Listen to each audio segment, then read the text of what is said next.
Assalamualaikum warahmatullahi wabarakatuh. Perkenalkan, saya dari Universitas Siliwangi, Teknik Informatika atas nama Ananda Neki Putra akan menyampaikan presentasi tentang sistem pendukung keputusan klinis untuk mengefisienkan diagnosa penyakit kejiwaan menggunakan case-based reasoning. Gangguan kejiwaan merupakan penyakit yang sering dijumpai pada semua lapisan masyarakat dan dapat dialami oleh siapa saja dan di mana saja. Macam gangguan kejiwaan antara lain adalah gangguan skizotipal, gangguan waham, gangguan disosiatif, gangguan skizofrenia, dan lain sebagainya. Gangguan disosiatif merupakan gangguan adanya kehilangan dari integrasi normal. Metode diagnosa. Yang pertama adalah sistem pendukung keputusan klinis. Pada dasarnya, sebuah sistem pendukung keputusan kesehatan atau SPKK adalah sistem pendukung keputusan atau SPK yang diterapkan untuk manajemen kesehatan. Secara definitif, SPKK adalah aplikasi perangkat lunak yang mengintegrasikan informasi yang berasal dari pasien, baik karakteristik, demografis, klinis, sosial, dan psikologis, dengan basis pengetahuan atau knowledge base untuk membantu klinisi dan atau pasien dalam membuat keputusan kesehatan. Yang kedua adalah case-based reasoning. Metode case-based reasoning adalah metode untuk membangun sistem pakar dalam pengambilan keputusan dengan kasus yang baru dengan berdasarkan solusi dari kasus-kasus sebelumnya. Konsep dari metode case-based reasoning ditemukan dari ide untuk menggunakan pengalaman-pengalaman yang terdokumentasi untuk menyelesaikan masalah yang baru.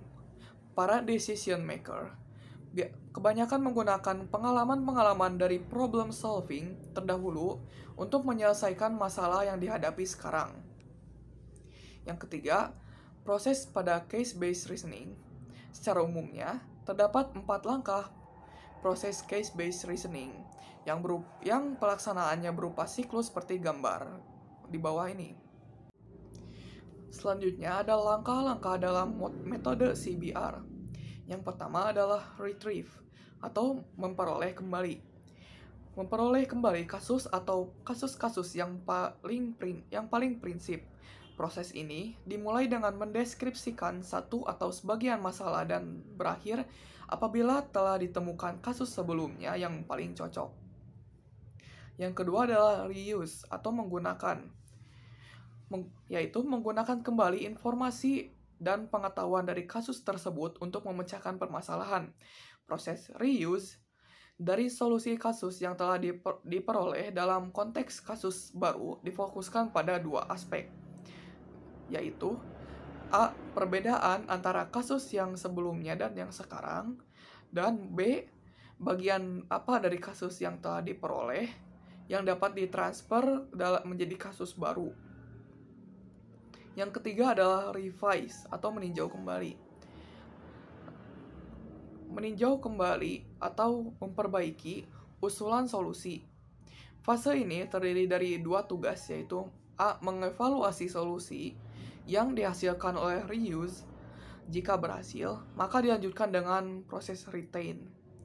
B. Jika tidak, maka memperbaiki solusi kasus menggunakan domain spesifikasi pengetahuan. Yang keempat ada retain atau menyimpan bagian-bagian dari pengalaman tersebut yang mungkin berguna untuk pemecahan masalah di masa yang akan datang. Selanjutnya adalah tampilan menu utama.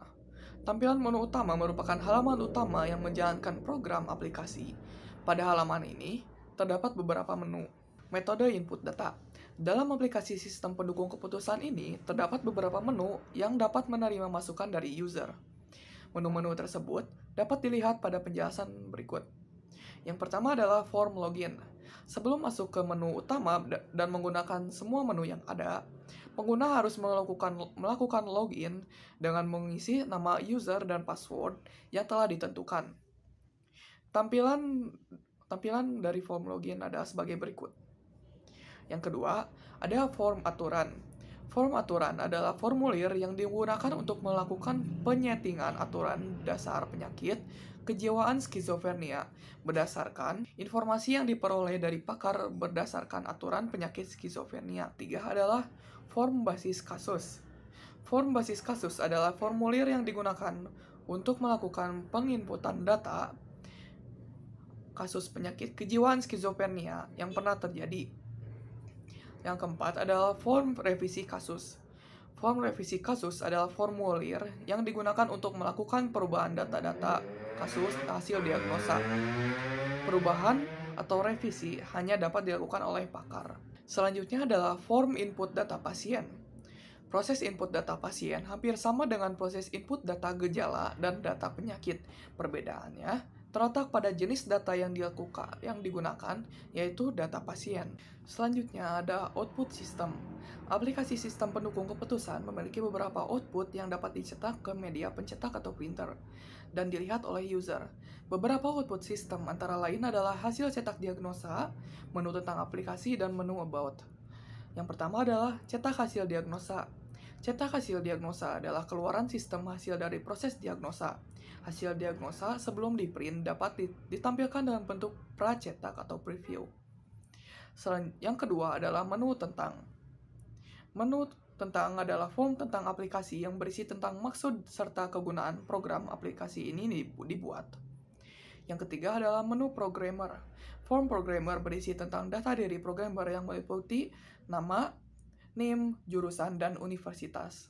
Berdasarkan hasil penelitian dan hasil pengujian yang telah dilakukan, maka dapat disimpulkan bahwa yang pertama, sistem ini mampu mengefisienkan proses diagnosa dengan memperhitungkan kedekatan antara kasus lama case base dan kasus baru target case. Berdasarkan gejala seseorang pasien menggunakan metode kedekatan atau nearest neighbor. Yang kedua, penelitian ini menghasilkan sistem pendukung keputusan klinis yang dapat digunakan untuk melakukan diagnosa awal terhadap penyakit kejiwaan skizofrenia. Saran untuk penelitian ini masih memiliki keterbatasan, terutama yang terkait dengan jenis penyakit yang diteliti. Saran untuk penelitian selanjutnya antara lain, yang pertama, perlu dilakukan penambahan kriteria dalam melakukan diagnosa seperti uji usia, jenis kelamin, faktor keturunan atau genetik pasien, dan lain sebagainya untuk mendapatkan hasil yang lebih akurat. Yang kedua, perlu melakukan pencarian berbasis kasus dan jenis penyakit kejiwaan yang lebih banyak untuk meningkatkan kemampuan sistem. Sekian yang dapat saya sampaikan. Terima kasih atas perhatiannya. Wassalamualaikum warahmatullahi wabarakatuh.